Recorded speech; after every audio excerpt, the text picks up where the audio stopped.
buenas noches, amables televidentes. Sean todos bienvenidos a esta plataforma Tribuna TV que se transmite por RNN Canal 27. Quien les habla, Giovanni Morillo, conjuntamente con nuestro directo y apreciado compañero Joel Rodríguez. ¿Cómo estás, querido Joel? Hermano, positivo y al pie del cañón, como dicen. De vuelta. ¿Sabe que no?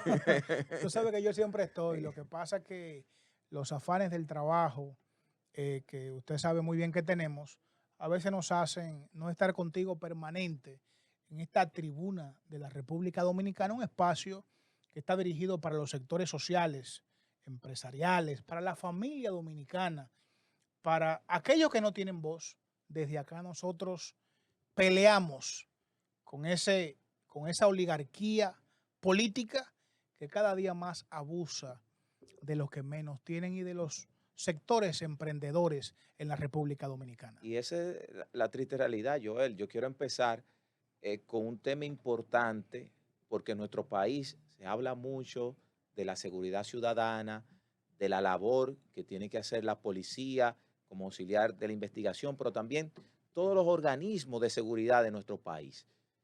Muchas veces estos sectores políticos, empresariales, tienen el lujo de tener a un chofer que le maneja su vehículo que es militar. Pero usted observa en un barrio, señores, en un barrio, la inseguridad ciudadana. Pero usted observa un destacamento que no tiene ni policías en ese momento, que no tienen ni la gasolina para que la motocicleta pueda hacer la vigilancia. Nosotros lo vivimos en carne propia, señores. Cuando en la avenida Enriquillo nos destruyeron un cristal de nuestra jipeta, en plena avenida.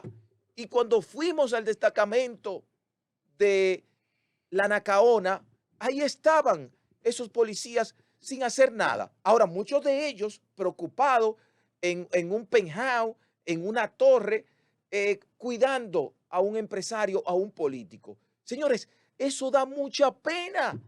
Pero aquí a la hora de hacer cualquier proceso de ejecución, ahí están todos esos militares y más aún cuando existe un poder fáctico, una familia, un actor poderoso, ahí están todos de servir cuando deben de hacer otra cosa. ¿Por qué lo digo de esta manera?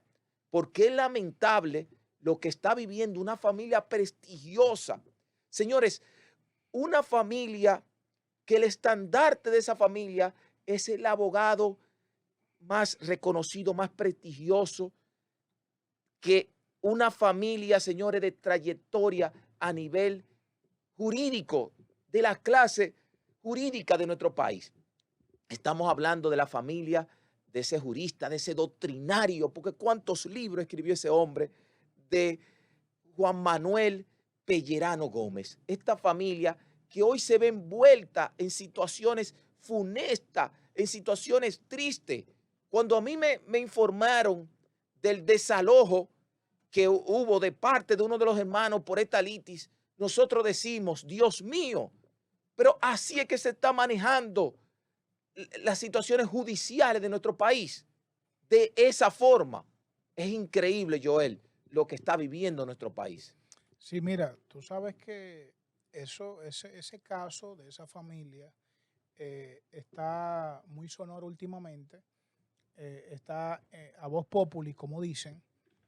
Es un tema inclusive que está en tendencia y es tal y como dices, como ocasionalmente muchas personas abusan del rango militar que ostentan, tienen militares asignados, policías, guardias, dejan los destacamentos solos y entonces estas personas con poder, Giovanni, con poder militar, abusa y hemos visto un sinnúmero de casos de desalojos en empresas, residencias, de personas con poder político, con poder militar y con acceso a la justicia. Y esto es muy delicado. También he visto con este tema que tú citas a colación, que da mucha pena porque es una familia prestigiosa, cómo parece que uno de los hermanos abusa abusa de su poder militar, entonces al parecer pasó un desalojo dentro de esta firma de abogados. Tú que eres togado, tú que sabes de eso, entiendo que es un tema que le preocupa a ustedes y que entiendo que no es posible que tú puedas a tu propia familia, a tu propio hermano, desalojar de una empresa, de un patrimonio familiar que se convirtió en su momento en un patrimonio de la República Dominicana por los tantos logros que hiciese en República Dominicana y también ganó, según leí recientemente, premios internacionales. Es penoso lo que está pasando en esa familia. Sí, es penoso porque cuando una persona, un jurista, deja una impronta como la familia de Juan Manuel Pellerano Gómez y verse en estos momentos, en esta situación difícil, es algo lamentable en estos momentos. Giovanni, ¿y eso es legal? Que es legal esto, que inclusive hasta, no sé, es un tema hasta de honor. ¿Cómo tú desalojas a tu hermano? ¿Cómo tú lo sacas del patrimonio familiar? Es muy penoso, y este tema está a voz populi, ojalá que pueda la justicia ponderar y darle la razón a la parte que la tiene. Claro que sí. Porque al final es la sociedad que está observando y es penoso, vuelvo a repetir, es lamentable que no se pueda darle continuidad a un legado y que muchas veces por los intereses particulares, muchas veces la justicia, querido Joel y amables televidentes, en el aspecto penal, en el aspecto civil, en cualquier materia del derecho, las influencias, el poder, muchas veces se imponen. Los jueces son seres humanos. Los jueces observan los periódicos. Hay jueces que tienen presión, señores, de la misma sociedad. Hay jueces que dicen, si yo emito un fallo, puede existir una revuelta y un pánico social. Y muchas veces son asalariados, tienen un sueldo, Y dependen, tiene miedo. tienen miedo, como dice nuestro compañero Joel Rodríguez. Ojalá que la verdad se asemeje en este caso a la justicia, porque es muy penoso y crea un precedente en el caso que se salga con la suya, las relaciones, la cuña y el poder militar y las relaciones de justicia, en este caso tan delicado, que crea una fisura a una carrera tan prestigiosa como el de ser abogado. Así es. Vamos a ir, querido Joel, a una pequeña pausa y vamos a retornar con una entrevista especial al amigo, colega de la comunicación, Víctor Gómez Casanova. Adelante, director.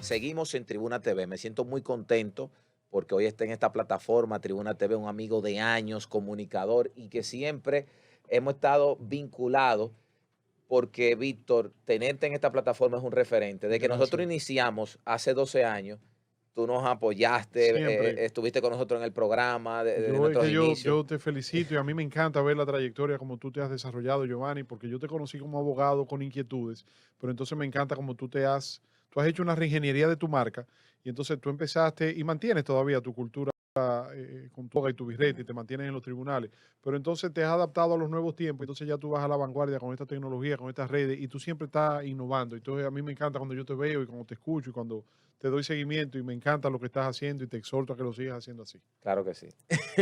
No, mira, yo debo decir que también estoy encantado de participar Gracias, Joel. en esta ocasión con don Víctor, un hombre para mí que es un referente social.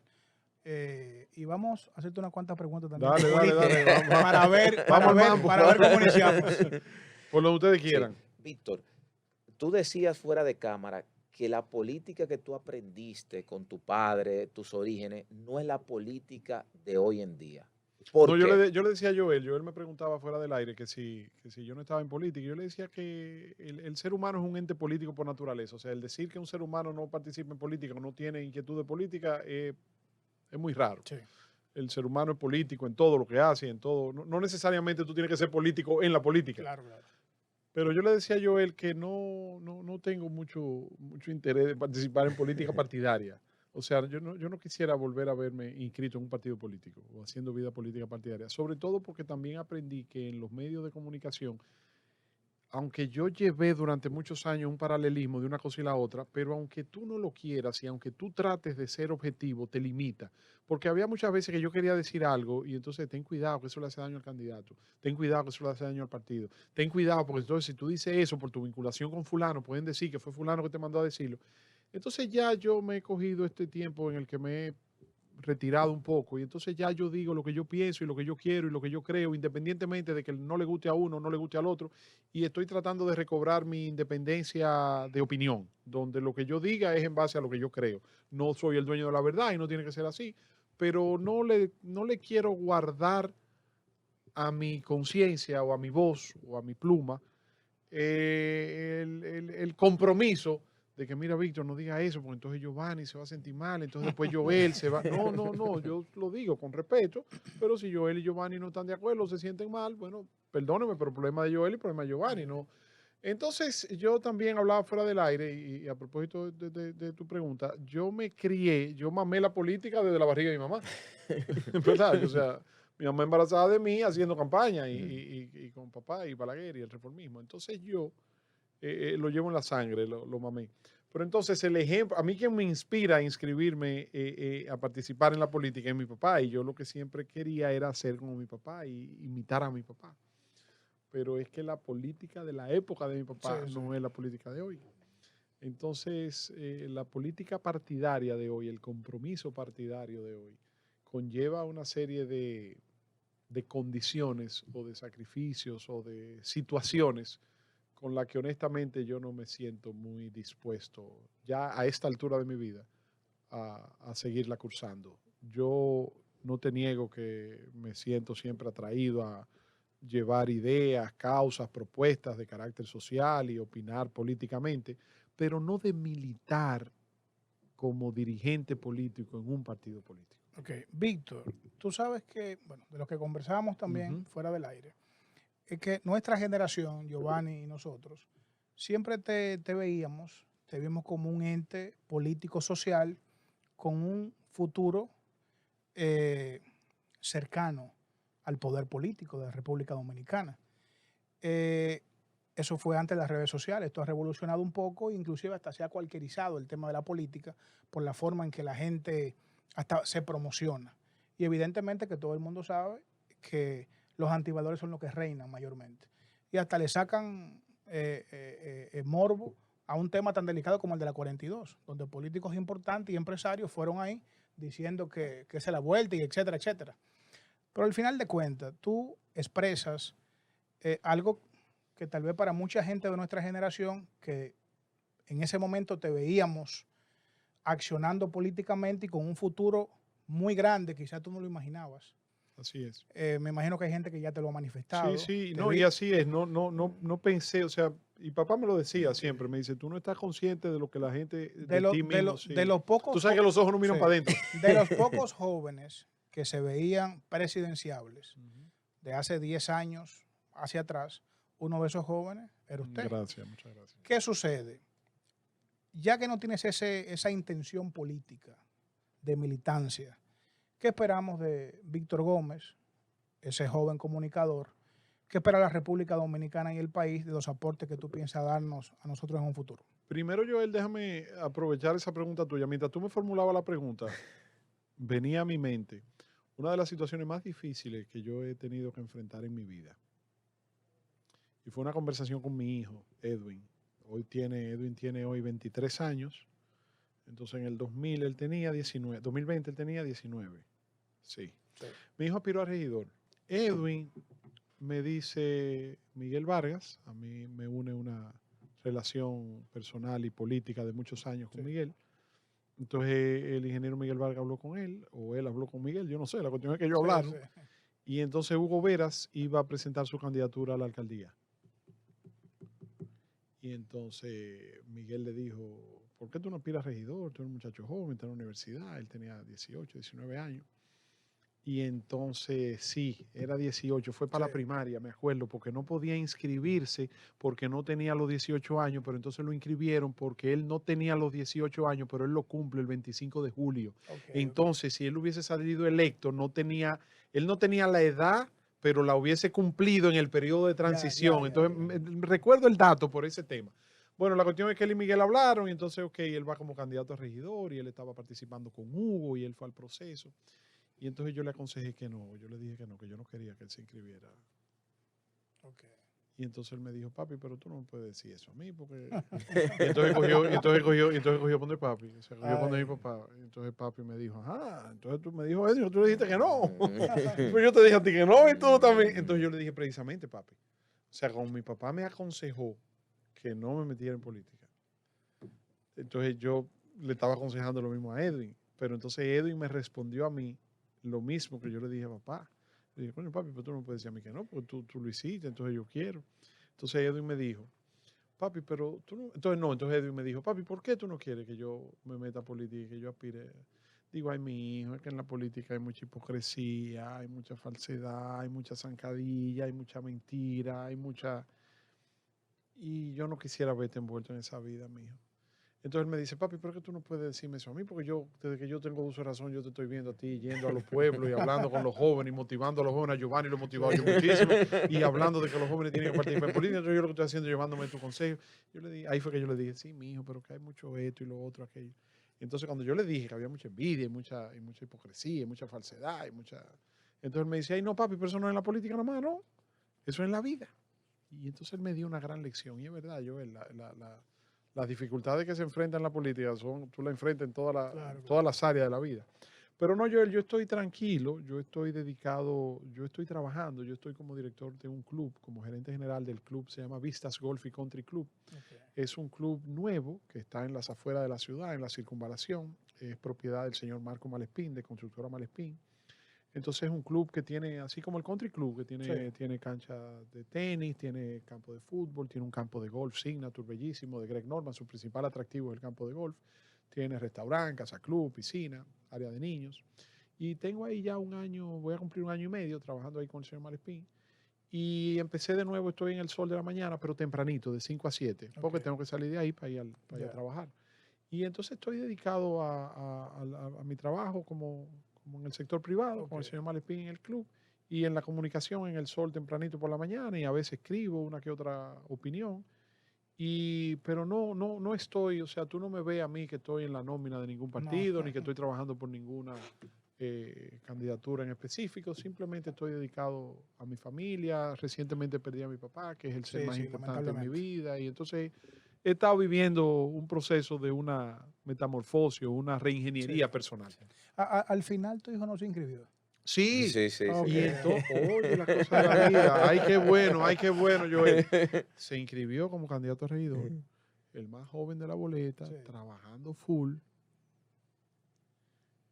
Estaba ya como candidato y faltando, creo que un mes y medio, 2 meses para las elecciones, Hugo renunció a la candidatura y apoyó a Carolina. Bueno, esa fue ¿qué pasó? elección. ¿Y qué pasó con Edwin? Wow. Y con todos esos candidatos a regidor. La primera elección. Entonces, él apoyó a Domingo Contreras, porque estábamos en la alianza. Pero entonces ahora, para que tú veas la vuelta de la vida, él es compañerito de Juan, del hijo de Carolina y de Juan Garrigón en la universidad. Entonces lo veo haciendo coro ahí con Juan Garrigón en el PRM con Carolina. Y él me dice que le simpatiza a Carolina y que le gusta a Carolina. Y él está como, o sea, no está activo ahí, ¿tú entiendes? Pero lo veo que está en coro con ellos. Víctor, entrando al tema político, nosotros a través de las redes sociales, nosotros como abogados y analistas políticos, siempre nos vamos a la historia. Muchos amigos me dicen, Giovanni, tú no puedes hablar de la época de Peña Gómez, de Balaguer, porque hoy no es lo mismo. Tú no puedes, pero a mí me gusta hacer esa referencia de esos 15, 20, 30 años de la estrategia política. Vi los libros que publicaste con la dedicatoria, yo te doy seguimiento y tú eres de los pocos jóvenes, yo diría que tú eres el más joven comunicador que maneja con ese nivel de conocimiento la referencia histórica de los grandes liderazgos, porque tú mencionas a Peña por tu simpatía y Sí. por tu identificación con Peña, pero también hace referencia al doctor Balaguer y al profesor Juan Bosch. Sí, y a veces Víctor me dice el editor mío, Giovanni, pero tú hablas más de Peña Gómez que los PRMistas. Sí, sí, sí, sí, sí, sí. Entonces, ¿por qué quiero irme a la historia y hacerte esta pregunta? Cuando observamos esas alianzas históricas del Acuerdo de Santo Domingo, Acuerdo de Santiago de José Francisco Peña Gómez, lo que pasó en 94, 96 y ahora con esta alianza, ¿cuáles son las diferencias? O sea, ¿cómo tú ves este proceso electoral del 2024 con los otros procesos? Entonces yo creo que en el caso de esta alianza anunciada entre los partidos de la oposición, es una alianza empujada, impuesta, no por la dirección partidaria, ni por los líderes, ni los candidatos, ni la cúpula, sino por las debilidades que proyectan ambas organizaciones porque dividieron su base de apoyo y salieron del poder, versus la amenaza que representa un proyecto reeleccionista de un candidato presidente en ejercicio que sí cohesiona su base de sustentación, su base de apoyo. Sí. Entonces Miguel Vargas, como presidente del PRD, es que anuncia la alianza, pero a mí me da la impresión que Miguel, inteligente, astuto, dice, vamos a anunciarlo pronto, que si esto no se anuncia pronto se va a caer. Entonces él forza para mí, la rueda de prensa, porque él sabe de las diferencias y de la inquina y de las contradicciones entre PLD y Fuerza del Pueblo, Danilo Medina y Leonel Fernández. Y él vivió eso, él sabe eso también, porque él lo vivió con Luis Abinader y con Hipólito Mejía y el PRD. Entonces yo creo que Miguel es el gran ganador, porque es el gran articulador y es el que logra el entendimiento como buen canciller, como buen diplomático, logra un entendimiento entre ellos a costa de su propia... de su propio nivel político, porque sí. Fíjate tú que Miguel es el presidente del PRD, pero Miguel no aparece anunciando la alianza con sus homólogos, ni con sus colegas. Miguel es el presidente del PRD, pero él no aparece con Leonel Fernández, que es el presidente de la Fuerza del Pueblo, ni con Danilo Medina, que es el presidente del PLD. De ahí ya tú empiezas a ver un mensaje que se transmite de que hay un empuje, de que hay una actitud de Miguel de conciliar y de buscar un entendimiento entre las dos principales fuerzas, abriendo puertas de entendimiento entre ellos. Miguel y el PRD sacan la primera tajada y obtienen el primer beneficio, cobra adelante. O sea, a corto plazo, el gran ganador es Miguel y el PRD. ¿Por qué? Porque el PRD está muy debilitado, muy deprimido, y Miguel logra una cuota de candidaturas con dirigentes de su partido que si no fueran en esa alianza con el apoyo del PLD y la Fuerza del Pueblo no tuvieran posibilidades. Tú me podrás decir, sí, Víctor, pero como quiera no van a ganar. Bueno, está bien, pero por lo menos tienen más posibilidades de ganar ahora que yéndose solo. Creo que el segundo ganador a mediano plazo es el PLD a nivel de las elecciones municipales, porque el PLD tiene una mayor estructura partidaria y tiene más candidatos a alcaldes. Además, de acuerdo a las informaciones que se han publicado, las alianzas que se han logrado concertar en los municipios más importantes son candidaturas del PLD. Danilo Medina dio unas declaraciones hablando de marcar la cara, la casilla del PLD, independientemente de quién sea el candidato. Entonces yo creo que a nivel municipal, en las elecciones de febrero, el PLD va a salir más fortalecido. Ahora bien, creo que a nivel presidencial, el ganador es Leonel Fernández y la Fuerza del Pueblo, porque miren qué pasa. Para mí el PLD era, hasta hace poco, un partido sin candidato. Y la Fuerza del Pueblo era, hasta hace poco, un candidato sin partido. Entonces ahora Leonel Fernández, que es candidato, está construyendo una estructura de partido, y el PLD, que era una estructura de partido sin candidato, está construyendo en la figura de Abel Martínez una candidatura presidencial. Pero no es tan solo en la cancha, el PRM está... Ahora otra cosa que le ha beneficiado al PRM. El PRM tiene unos líos internos bien grandes, quizá más grandes y más profundos que los de la alianza de la oposición, pero como lo de la alianza de la oposición es lo que ha salido a hacer más bulla, los pleitos y los problemas internos del PRM han quedado en un segundo plano. Entonces hoy se habla más que si el asunto de Paz y Domingo Contreras y de Omar y José Dante, que lo de Faride y Guillermo Moreno, o que si la alianza de Santo Domingo Norte de Carlos Guzmán y René repliega a un segundo plano lo de Cristian Encarnación y Junior Santos no Carrizo. Pero el PRM tiene, porque es política y es una ciencia humana. Esto no es ingeniería, no es subiendo bloques, estamos, ni es matemática 3 más 2. No. Es así.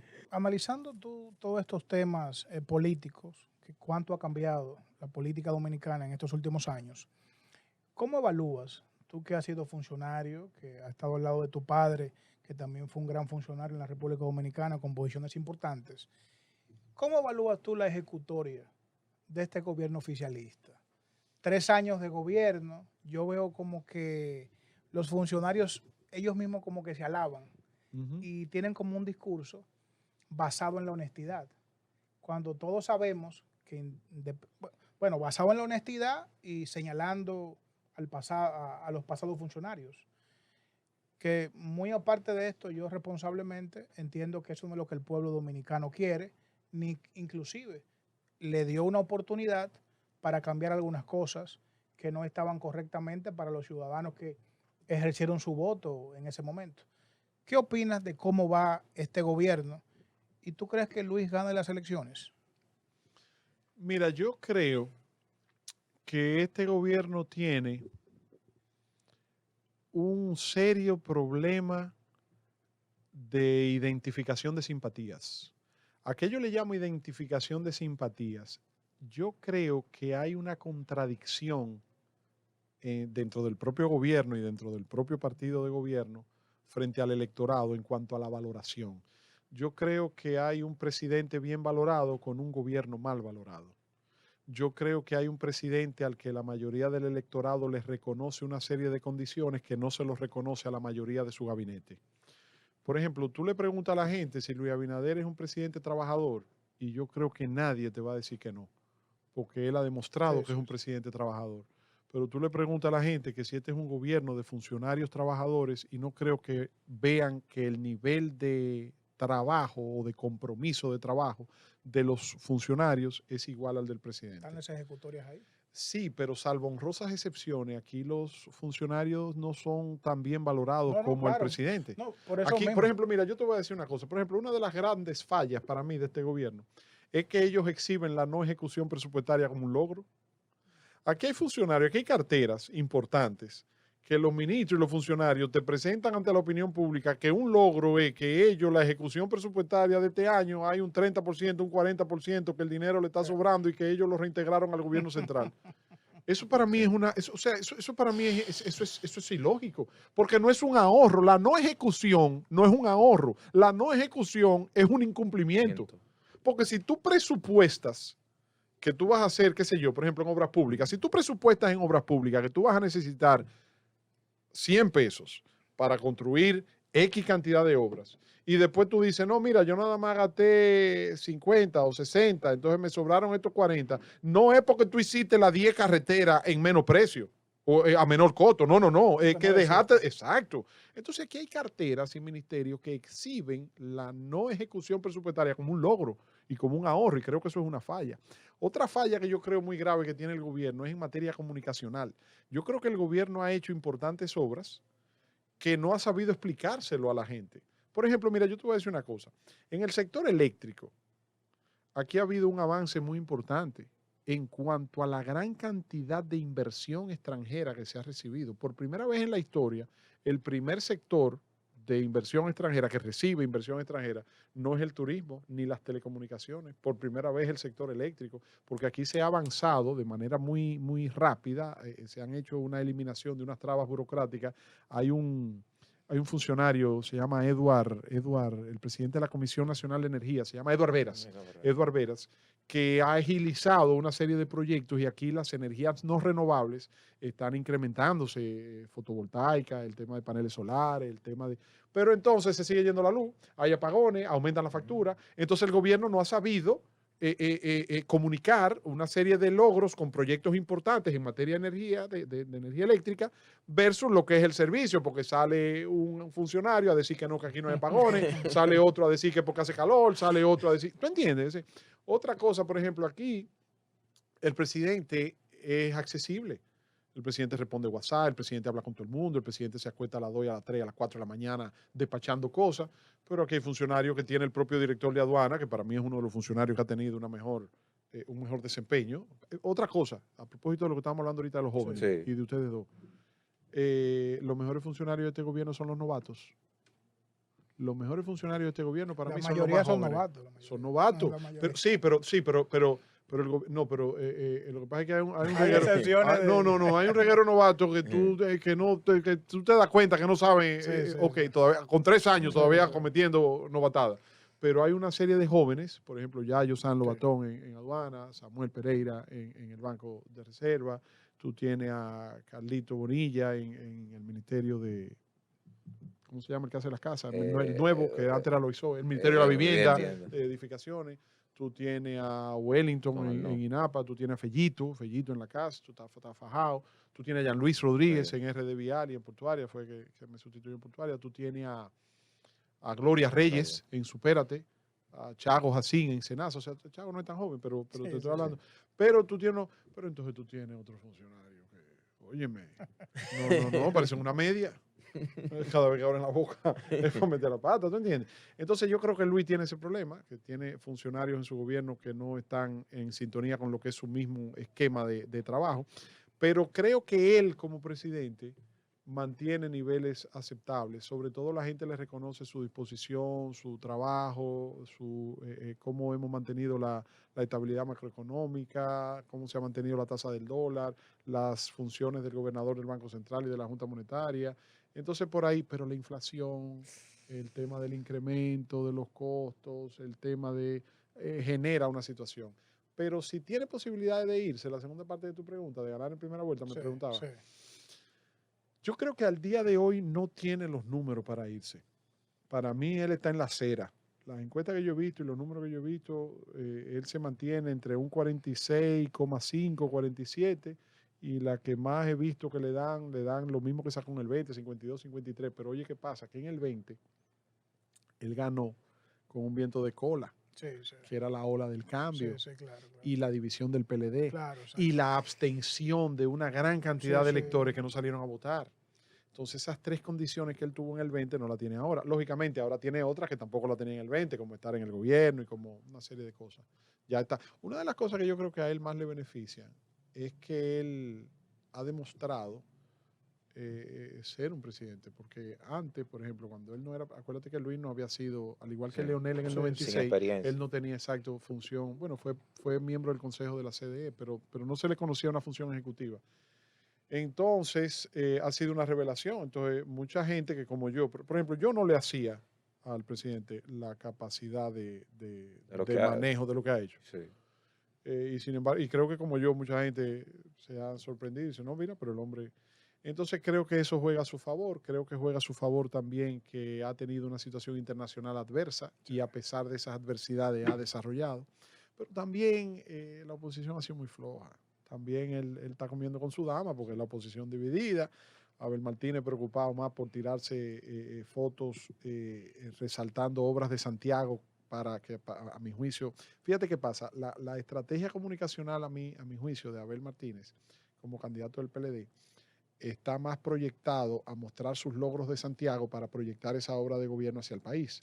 Yo lo enfocaría completamente diferente. Abel tiene una carrera de éxitos y una experiencia, que Abel tiene más experiencia para ser candidato en el 2024 que la que tenía Luis cuando fue candidato en el 16 y en el 20, y la que tenía Leonel en el 96. Pero no se habla de eso, no, el eje de campaña no es eso. Otra cosa es que veo la campaña de Abel Martínez hueca de propuestas. Porque Danilo, por ejemplo, yo hablaba con un amigo en estos días, Danilo perdió en el 2000, perdió la presidencia, pero sus propuestas quedaron. Hay frases de Danilo en el 2000 que yo te la menciono y tú te acuerdas. Sí, claro. El Banco de los Pobres, porque los pobres no son mala paga. No son mala paga. Y hablando de que esa idea de que debíamos traer 10 millones de turistas, eso fue en el 12. Sí. Yo estoy hablando más para atrás, en el 2000. Él hablaba del Banco de los Pobres, él hablaba de que las producciones de frutas y de artículos en la agricultura local servirían como exportaciones internas cuando se llevan a los hoteles porque la consumen los turistas, hablaba de la tanda extendida. Entonces eran propuestas. Yo te pregunto a ti, yo le pregunto al público, ¿cuál es la propuesta del candidato del PLD en educación? ¿Cuál es la propuesta del candidato del PLD? Entonces tú me dirás, sí, pero Leonel Fernández tampoco la tiene. Pero Leonel Fernández tiene la ventaja de que él solo se para y sin decir nada ya tú le ves una marca. porque Sí, fue presidente en 3 periodos Yo- durante 12 años. No, y perdón, disculpa, inclusive yo he escuchado discursos del presidente Fernández de ejecutorias que él dice que haría Ujú. con algunos sectores hablando. Y me he dado cuenta, inclusive él lo dijo en una locución recientemente, en una broma, que lo que él dice el gobierno lo hace de una vez en los próximos días. Y eso pasó, creo que en los Estados Unidos con la diáspora. Él le hizo una Sí, promesa. una propuesta del y a Ministerio lo- del y a lo- Ministerio de Dominicanos en el y Exterior. a los varios días Ujú, sucedió eso. así Entonces, es. según lo Pero que... fíjate la inteligencia y la astucia política de Leonel Sí, Fernández, sí, sí. que hasta para no pronunciar públicamente una propuesta, tiene una propuesta Sí, sí, sí. o tiene un argumento. Sí, sí. No así el caso, por ejemplo, del candidato del PLD. También el PLD está diezmado, el PLD ha sufrido situaciones, el estado de salud del presidente del partido, Danilo Medina, los cuestionamientos y las acusaciones y los sometimientos a la justicia, el tiempo que duraron ellos en competir internamente, los precandidatos, mientras ya la Fuerza del Pueblo tenía a Leonel definido y el PRM a Luis Abinader definido. Víctor, todo eso. no se gana entonces en primera vuelta. Sí, Antes sí, de sí. irnos a la Yo pausa. mira, yo creo que de los 3 candidatos, el único que tiene posibilidades de irse en primera vuelta es Luis Abinader. Por una razón muy sencilla. La base de apoyo de Leonel Fernández y de Abel Martínez es la misma y está dividida. Fíjate tú que cuando Leonel sube, Abel baja. Y cuando Abel sube, Leonel baja. Es la misma base política que comparten. Mientras que Luis Abinader tiene, contrario a ellos, su base política de sustentación compacta. Pero tú manifestaste ahora mismo que no llegaba al 50%. Pero eso no significa que de aquí a las elecciones, porque falta todavía Ok, un tramo. Hay que ver lo que va a pasar. Yo te digo, yo creo que al día de hoy no se vislumbra una definición de primera vuelta porque los números que están hoy muestran al presidente en la acera ahí. Y- Pero de los 3, el único que pudiera... Ahora te voy a decir una cosa. La reelección depende de que sea en primera vuelta. No, yo, Porque en segunda vuelta... Vamos a ir a una pausa. te iba a decir que la satisfacción de los dominicanos es lo más primordial para irse en primera vuelta cualquier candidato. Lo que pasa es que él tiene un hándicap, perdóname, Sí. Giovanni Yapaino, y es que él ha abrazado un discurso que pudiera verse como muy responsable en términos de administración de finanzas públicas, pero muy antipático en términos electorales, Sí, sí. empezando por su misma gente de Sí, su mismo sí. partido, que es un partido clientelista. Sí. ¿Tú entiendes? Entonces, tú hablar de que no, de que espérate, lo que estamos hablando ahorita, de que yo no ejecuto, de que yo... no, o sea, en una elección la gente lo que quiere es que el dinero corra. Claro. Vamos a ir a una pequeña pausa y retornamos con esta interesante entrevista. Adelante, director.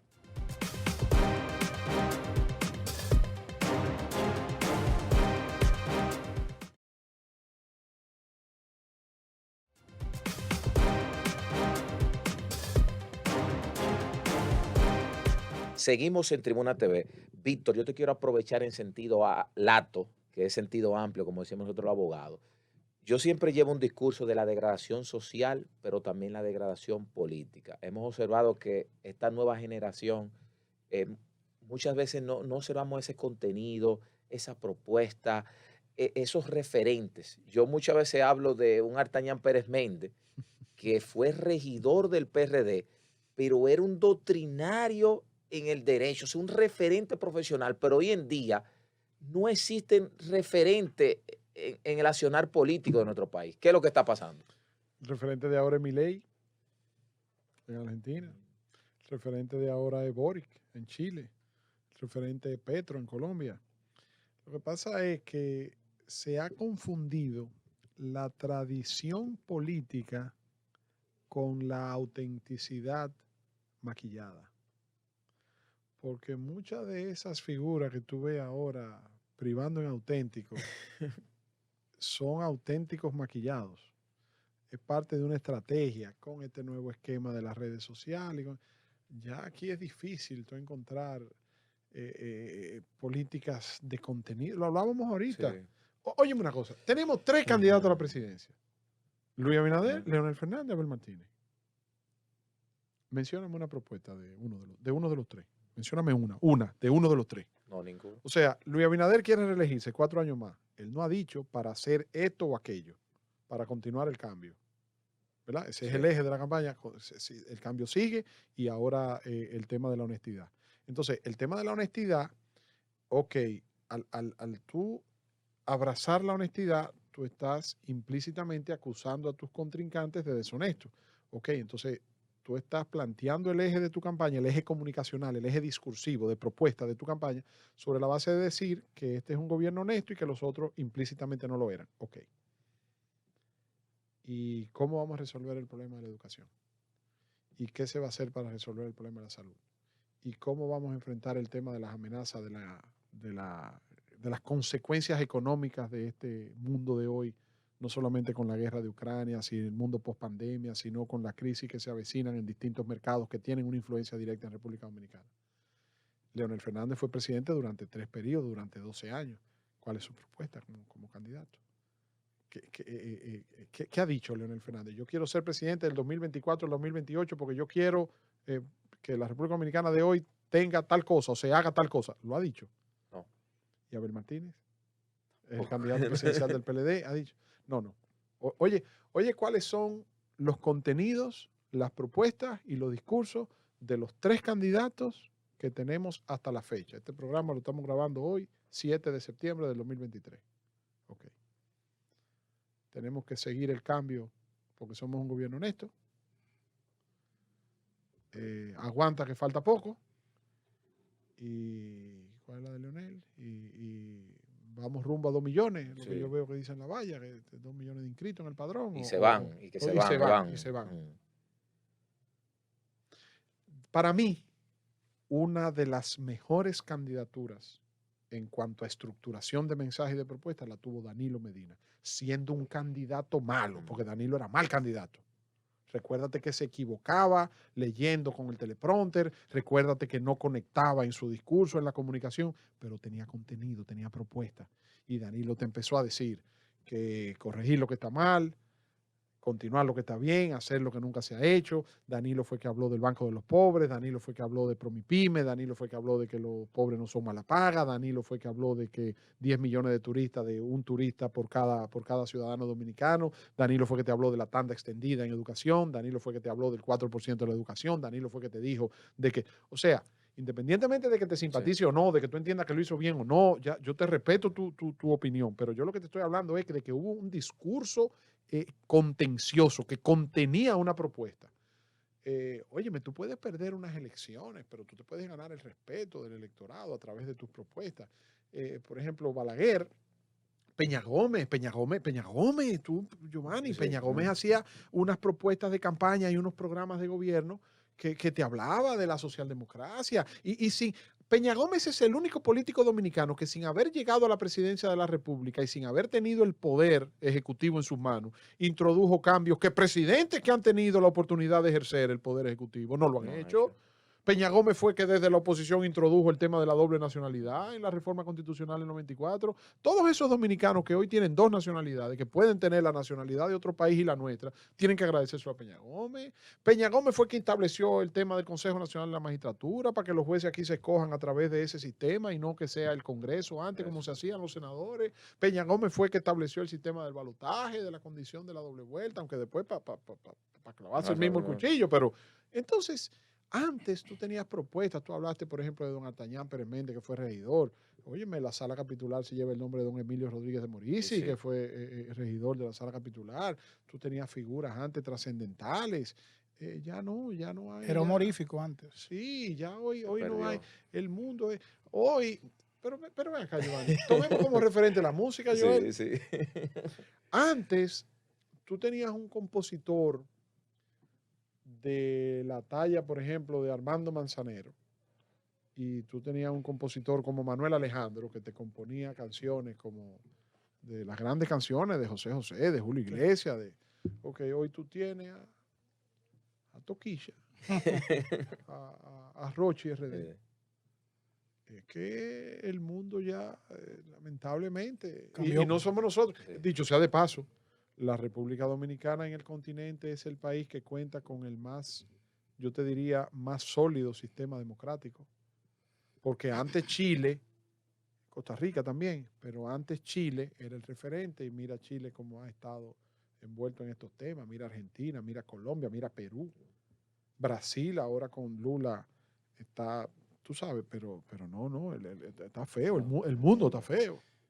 Víctor, ¿tú sabes? Mira Estados Unidos. Sí, anda mal. Estados Unidos se debate Estados Unidos nunca había estado tan dividido como sociedad como está ahora. Sí, sí. Donde hay presidente flojo, a veces eso pasa, que el desorden, la huelga y las cosas. Víctor, no para defender a nadie. Yo soy una persona, democráticamente.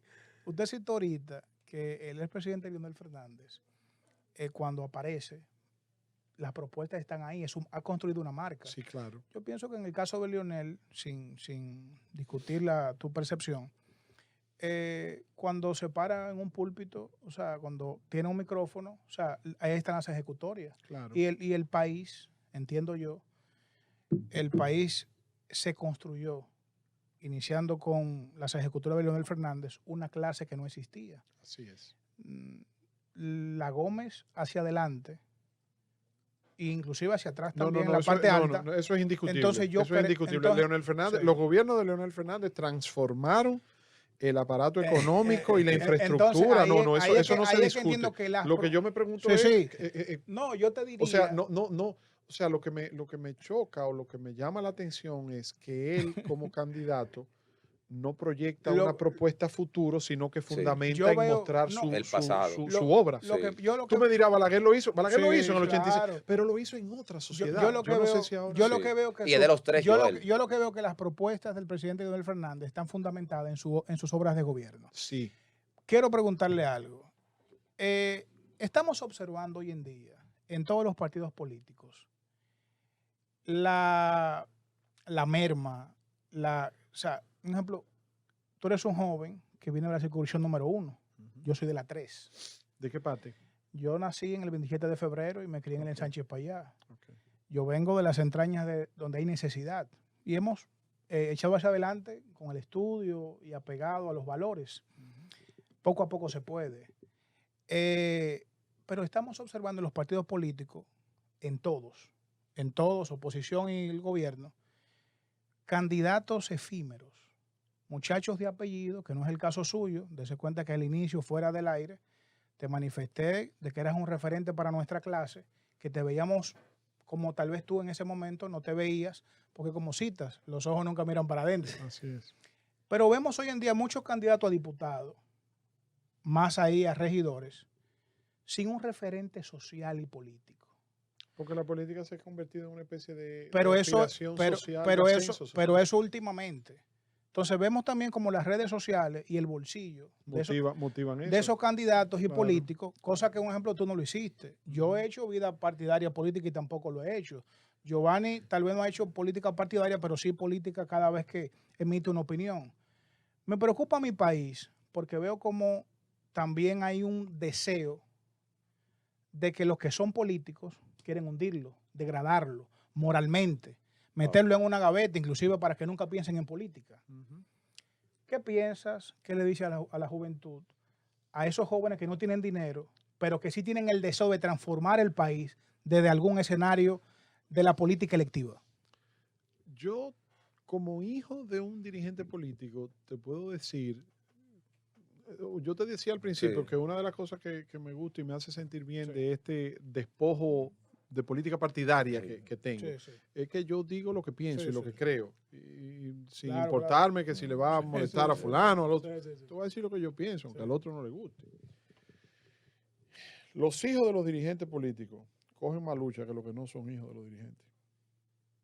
Y te voy a explicar por qué, y te lo voy a decir por algo que yo viví. A Omar Fernández, por ponerte un ejemplo, se le hace más difícil hacer vida política que a Juan Pérez.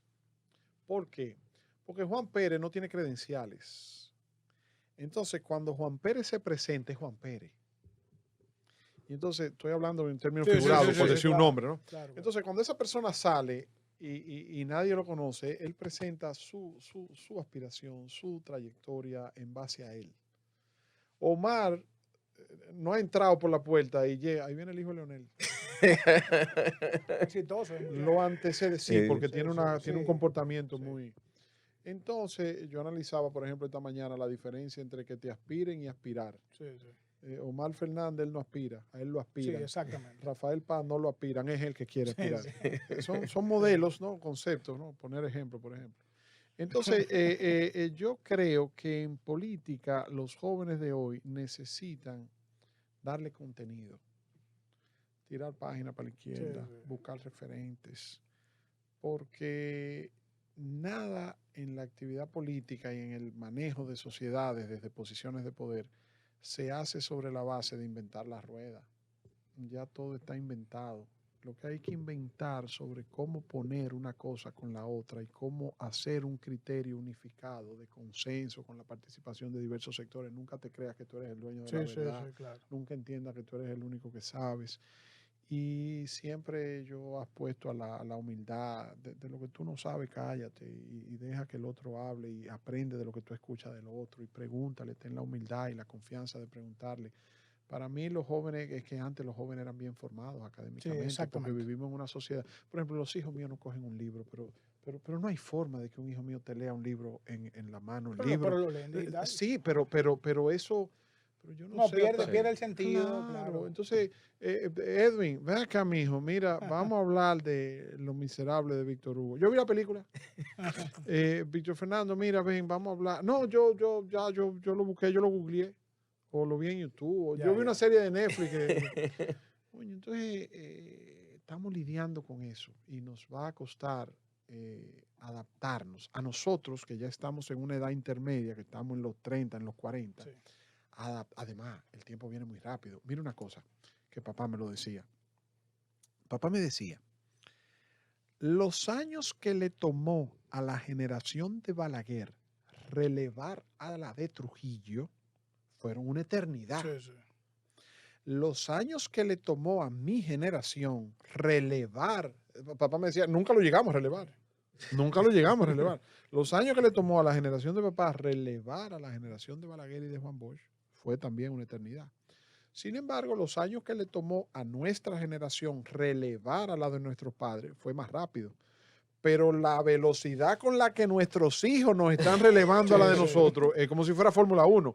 Pero la velocidad con la que los hijos de nuestros hijos van a relevar a nuestros hijos va a parecer de velocidad como la película de Tom Cruise ahora, la última de Maverick, que es la G10, ¿cómo es que se llama? Que es la velocidad del sonido. Es a millón que viene. La presión es muy fuerte, porque estos aparatos, los celulares. Víctor, gracias de Gracias corazón. a ti, Giovanni, por Tribuna TV y por esta iniciativa. Te felicito, tira para adelante y sigan haciendo política desde aquí, que ustedes hacen política. No es una política partidaria, es una política social, pero es muy importante. Yo siempre tengo la oportunidad. Además, estás haciendo un gran trabajo en la asociación como director ejecutivo. Mira, no te auguro muchos éxitos ahí, porque es un sector bien complejo, muy complicado. Tú tienes el tema de las importaciones con las limitaciones de los vehículos de los años, pero es que imagínate, si tú abres esa ventana, aquí hay más vehículos que calle, aquí hay más carros que gente. Entonces, pero también tiene el aspecto, Víctor, que hemos ido a todos los sectores emprendedores, de otras personas que se dedican también a otras áreas, y es increíble cómo se han ido sumando. O sea, gente de que también sienten que la situación se le hace difícil por ese capitalismo salvaje, que no es lo mismo de hacer negocio. Papá escribió un libro que se llama Capitalismo Social versus Liberalismo Feroz. Wow. Me acordaste ahora, ¿sabes? No, es una situación difícil, pero también la economía, porque lo que estábamos hablando de la nueva generación en términos políticos, pero en términos económicos también. Sí. Óyeme, tú tienes unos muchachitos ahora que con 20 años te montan un negocio que te manejan millones de pesos. Óyeme, los cuartos que no manejaron los papás de nosotros en toda su vida, te lo está manejando un muchachito ahora de 20, 25 años con una empresa de un emprendedurismo. Sí.